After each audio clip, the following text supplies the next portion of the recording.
Hello everyone and welcome to this video on second order derivatives. So by now you should be familiar on finding the gradient function. So if I have some function, let's say 3x cubed minus 2 root x, and I ask you to find the gradient function, which means we need to differentiate this, then you will be familiar with the fact that we need to first rewrite this 3x cubed minus 2x to a half. We need to rewrite roots and variables in the denominator before we can differentiate. So then I can differentiate, and my notation is dy by dx. And I just differentiate this. 3 by 3 is 27. Reduce the power by 1. Then a half times negative 2 is just negative 1 x, and reduce the power by 1. So I get negative a half.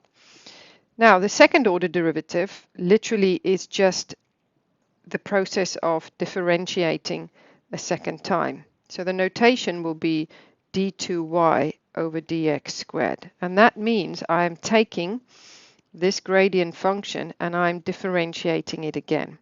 So in the case of this example, it will give me 2 times 27, which is 54 x to the power of 1. And then negative a half times negative 1 gives me plus a half x to the power of negative 3 over 2 as I decrease the power by 1. And I could continue. I could find a third order derivative, a fourth derivative, etc. So what I want to do here is show you the other notation. So you could have d2y over dx squared. And you can also have, if you had f of x, you know that the derivative would be written as f prime x, and the second order derivative would be f double prime x. So those are the main two types of notation that we will be using.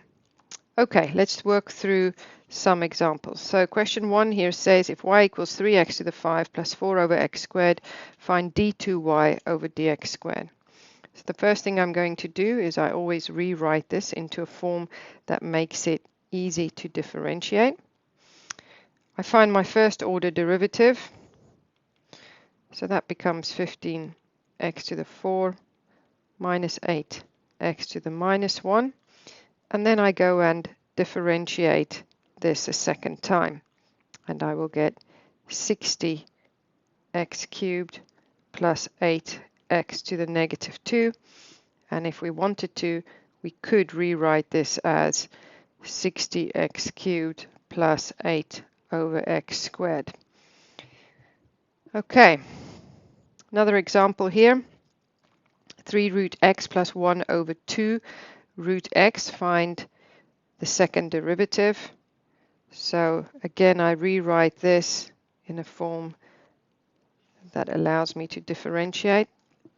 This is going to be plus 1/2 x to the negative a half. So just be careful here. It's 1 over 2 times x to a half, which essentially means it's a half multiplied by 1 over x to a half, which then becomes a half x to the minus a half.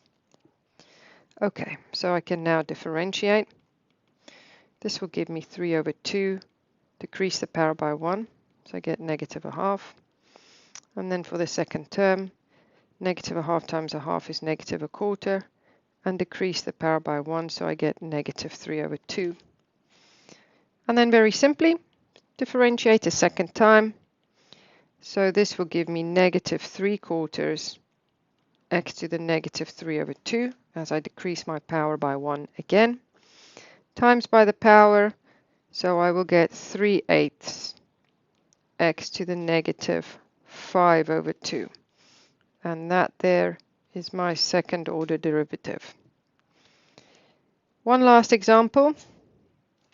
5x cubed minus x over 3 root x. Find d2y over dx squared.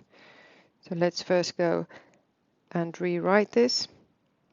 Minus x over 3x to a half.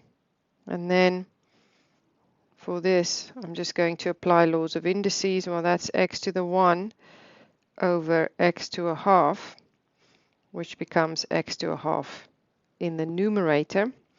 So this fraction is going to simplify x to a half over 3, and dividing by 3 is the same as having a third times x to a half. And I prefer to have the fraction as fully as the coefficient of x, because it makes it easier to then see what I need to multiply my power by. Okay, so what I suggest is you pause this video. Well, before you do that, let me just write this out properly. Y equals 5x cubed minus 1/3 x to a half. And then I suggest you pause the video, find the second order derivative yourself, and then check it with my working out. Okay, so we will get dy by dx equals 15x squared minus 1/6 x to the minus a half. And then we simply differentiate again. It's d2y over dx squared, which is 30x plus, that becomes a plus 1 over 12 x to the negative 3 over 2. And that's it. Now you know how simple it is to find the second order derivative for any function. Hope that was useful. Again, as always, if you have any questions, please let me know.